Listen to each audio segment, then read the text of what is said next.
ഖലീഫ ഏകദേശം 2 മണിക്കൂർ 40 മിനിറ്റാണ് ഈ സിനിമ ഉള്ളത്. ഈ സിനിമ റിവ്യൂ പറഞ്ഞതിനും എൻ്റെ ഒരു ഒപ്പീനിയൻ പറഞ്ഞതിനും ഞാൻ പറയാം. ഇതിനു മുമ്പ് പൃഥ്വിരാജ് പണ്ടൊരു ഇൻ്റർവ്യൂ എടുത്തിട്ടുണ്ടായിരുന്നു. തീരെ നിലവാരം കുറഞ്ഞ സിനിമകൾ ഇറക്കുന്ന ആളാണ് അല്ലു അർജുൻ, വിജയ്. ഇതൊക്കെ ഞാൻ ഡയറക്റ്റായിട്ട് വിജയുടെ അടുത്ത് ചോദിച്ചിട്ടുണ്ട്. എന്നൊക്കെ പുള്ളിക്കാരൻ അങ്ങനെയൊക്കെ ഭയങ്കര തള്ളായിരുന്നു. ഈ പുള്ളിക്കാരൻ തന്നെ അഭിനയിച്ച സിനിമയാണ് വിലായത്ത് ബുത്തയും ഖലീഫയും. ഖലീഫ മേക്കിംഗ് കൊണ്ട് അടിപൊളിയാണ്, നല്ല മേക്കിംഗ് ആണ്, നല്ല വർക്കാണ്, നല്ല പൈസ മുടക്കിയിട്ടുണ്ട്, കാണുമ്പോൾ അറിയാം. രണ്ടാമത് ബാക്ക്ഗ്രൗണ്ട് സ്കോറെല്ലാം അടിപൊളിയാണ്. ഈ സിനിമയുള്ള പാട്ടും അടിപൊളിയാണ്. ഓക്കെ, ഫസ്റ്റ് ഹാഫ് നല്ല ദുരന്തമായിരുന്നു, ഉള്ള കാര്യം പറയാം. ഈ സിനിമയിലുള്ള ഒരു ഫൈറ്റ് ചെയ്യണമെങ്കിൽ നമുക്ക് കൈയടിക്കാൻ തോന്നൂല. ഓഡിയൻസ് ആരും കൈയടിക്കില്ല, ഇങ്ങനെ മിണ്ടായിരിക്കണം. ഈ സിനിമയിൽ കൊള്ളാമെന്നുള്ളൊരു ഫൈറ്റ് എന്ന് പറയുന്നത് ഇവരെ ആരെയുമില്ല. ഇത് ഒരു വീട്ടിലോട്ട് കുറച്ച് ഗുണ്ടാൾ വരുമ്പോൾ അവിടെ ഡിഫെൻസ് ചെയ്യണ കുറച്ച് സെക്യൂരിറ്റി ഉണ്ട്, നമ്മളെ ഈ ബംഗാളികൾ പോലത്തെ. അവരെ ഫൈറ്റ് അവർക്ക് നല്ല കാണുമ്പോൾ അറിയാം, നല്ല പ്രൊഫഷണൽ ഫൈറ്റേഴ്സ് ആണെങ്കിൽ അവരെ ഫൈറ്റ് അടിപൊളി. അത് നമുക്ക് നല്ല ത്രില്ലിംഗ് ആയിട്ടിരുന്നതാണ്, നല്ല രസമുണ്ടായിരുന്നു.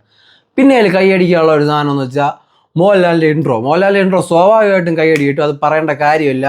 ഇതേപോലത്തെ ഒരു ഷോക്കൊക്കെ കിട്ടിക്കഴിഞ്ഞാൽ മോഹൻലാൽ ഫാൻസ് വിടുവോ? മോഹൻലാൽ ഫാൻസ് എല്ലാവരാണെങ്കിൽ കൈയടിച്ചു പോകും. നമ്മളൊരു എമ്പുരാൻ റേഞ്ചുള്ള ഒരു ഇൻട്രോ ആണ്. ഈ സിനിമയ്ക്ക് ഇങ്ങനെ ഒരു സാധനം വേണമെന്ന് വെച്ചാൽ ഒരു കാര്യമില്ല. മോഹൻലാൽ ഇൻട്രോ കഴിഞ്ഞിട്ട് വേറൊരാളെ കാണിക്കുന്നുണ്ട്, അത് സർപ്രൈസാണ്. അതും കൊള്ളായിരുന്നു, അതും കൈയടിക്കേണ്ട സാധനം. സത്യം പറയും, ഈ സിനിമയായിട്ട് അത് കണക്റ്റഡ് ആണെന്ന് വെച്ചാൽ കണക്റ്റഡ് ആണ്. പക്ഷെ അതിൻ്റെ ഒരു ആവശ്യം ഉണ്ടോയെന്ന് വെച്ചാൽ ഒട്ടുമില്ലെന്ന് പറയാം. പക്ഷെ നമുക്ക് കൈയടിക്കാൻ കിട്ടുന്ന സാധനം അത് മാത്രം. അത് കഴിയുമ്പോൾ ഇതിലൊരു കാർ ചേസിങ് സീനുണ്ട്, അടിപൊളി കാർ ചേസിങ് സീൻ. അതും സെക്കൻഡ് ഹാഫാണ് ഉള്ളത്. സെക്കൻഡ് ഹാഫ് മാത്രം നമുക്കിങ്ങനെ കുറച്ച് കാര്യങ്ങളൊക്കെ ഇൻട്രസ്റ്റ് ആയിട്ട് കണ്ടിരിക്കുക നല്ലതാ. ഈ സിനിമ ഇമോഷണലി ഓഡിയൻസുമായിട്ട് യാതൊരു വിധ അറ്റാച്ചും ആവില്ല. അവിടെ എന്തെങ്കിലും ഒരു ഇൻസിഡൻറ്റ് ഉണ്ടാകുമ്പോൾ നമുക്കും ചെറിയ രീതിയിൽ സങ്കടവും ഫീലും ഒക്കെ ചെയ്യണ്ടേ, അങ്ങനെ ഒരു സാധനമൊന്നും ഉണ്ടാവില്ല. പേഴ്സണലി എനിക്ക് ഭയങ്കര ഒരു ബിലോ ആവറേജ് മൂവി എന്നുള്ള നിലയിൽ മാത്രമാണ് എനിക്ക് തോന്നിയത്. ഭയങ്കര ഒരു സംഭവമായിട്ടോ നിങ്ങൾ പോലും ഇത് പൃഥ്വിരാജ് പറഞ്ഞിട്ടുണ്ട്. എന്നാലും ഇതുപോലത്തെ ഒരു സിനിമയിൽ, ഒരു റിവഞ്ച് സിറ്റുവേഷനുള്ള ഒരു സിനിമയിൽ നമ്മൾ അവനെ കൊല്ലണമെന്ന് ആഗ്രഹിക്കുന്ന സമയത്ത് കൊല്ലണ്ടേ? അങ്ങനെയൊന്നുമില്ലടേ. പിന്നെ പൃഥ്വിരാജ് കാണാൻ മുടിങ്ങിയ ലുക്കാണ് ഈ സിനിമയിൽ. പുള്ളിക്കാരൻ അറിയാം, നല്ല സ്ക്രീൻ പ്രസൻസ് ഒക്കെ ഉണ്ട്.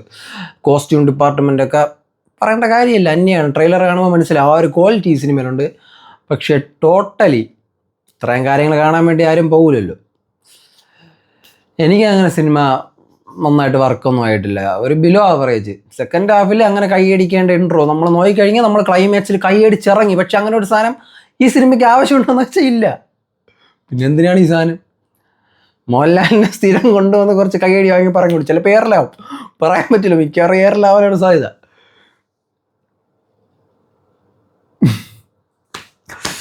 നിങ്ങളെ ഇഷ്ടം, ഈ സിനിമ നിങ്ങൾ തിയേറ്ററിൽ പോയി തന്നെ കാണണം. കാരണം ഓരോരുത്തർക്കും ഓരോ ഒപ്പീനിയൻ ആയിരിക്കും, ഓരോരുത്തർക്കും ഓരോ ഇഷ്ടമായിരിക്കും. എനിക്ക് ഇഷ്ടപ്പെടുന്ന സിനിമകൾ നിങ്ങൾക്ക് ഇഷ്ടപ്പെടില്ല, നിങ്ങൾക്ക് ഇഷ്ടപ്പെടുന്ന സിനിമ എനിക്ക് ഇഷ്ടപ്പെടില്ല. അതുകൊണ്ട് തിയേറ്ററിൽ പോയി കണ്ട് നിങ്ങളുടെ വിലയേറിയ അഭിപ്രായങ്ങൾ കമൻറ്റിൽ രേഖപ്പെടുത്തുക. Okay, by.